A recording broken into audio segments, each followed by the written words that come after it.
శ్రీరామ్, ఎక్కడున్నావ్? శ్రీరామ్, నీకోసం ఎంత ఎదురు చూస్తున్నానో తెలుసా? ఇందాకే బయలుదేరుతున్నాను అన్నా, ఇంతవరకు రాలేదు. అసలు ఎక్కడున్నావు శ్రీరామ్? హాస్పిటల్లో ఉన్నాను శ్వేత. లేఖకి యాక్సిడెంట్ అయింది. అది మనల్ని ఎంత హింసించిందో మర్చిపోయావా? అది చస్తేనే కదా మనం హాయిగా ఉండేది. స్టాప్ ఇట్ శ్వేత.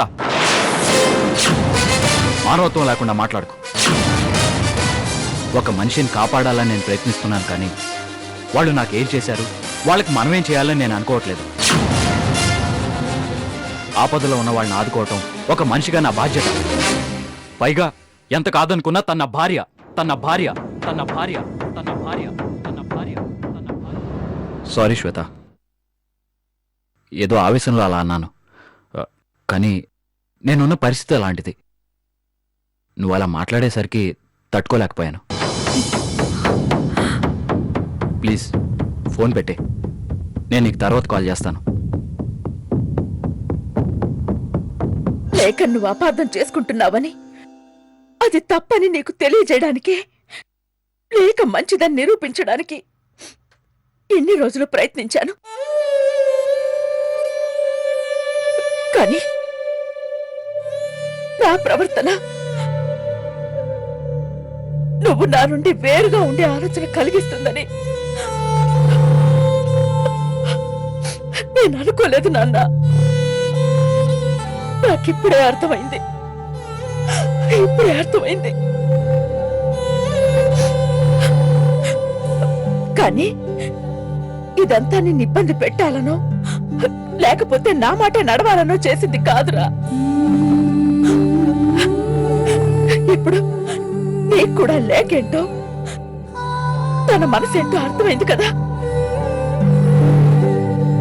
ఈవిడి గారి ఫేస్ లో ఏదో సాధించాను అనే ఫీలింగ్ కనబడుతుంది. ఎగ్జాక్ట్లీ.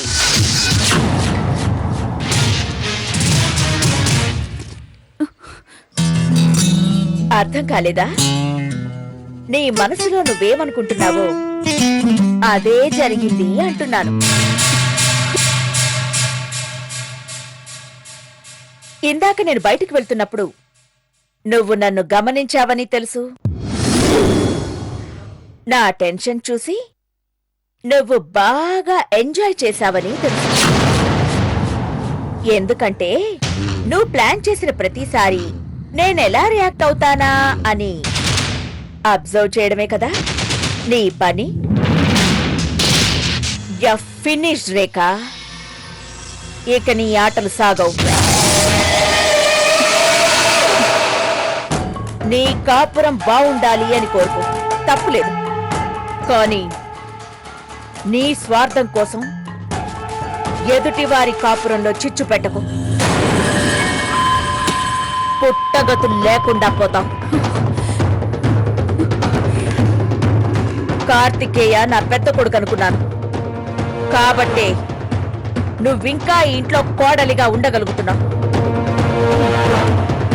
అదే నేను నీలాగే ఆలోచిస్తే నీ పరిస్థితి ఏంటో నీకు చెప్పనక్కర్లేదనుకుంటాను. Thank you.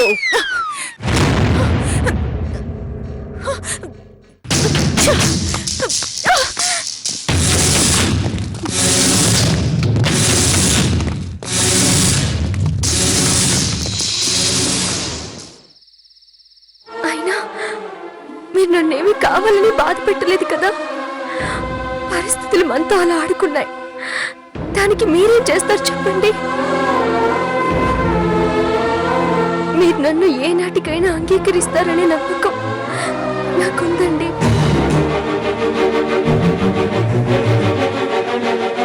అదే నమ్మకం అత్తయ్య గారికి ఉంది. అందుకే తను ఈ రోజు కోసమే వెయిట్ చేసింది. కానీ ఆ నమ్మకాన్ని నేను నిలుపుకోలేను లేక.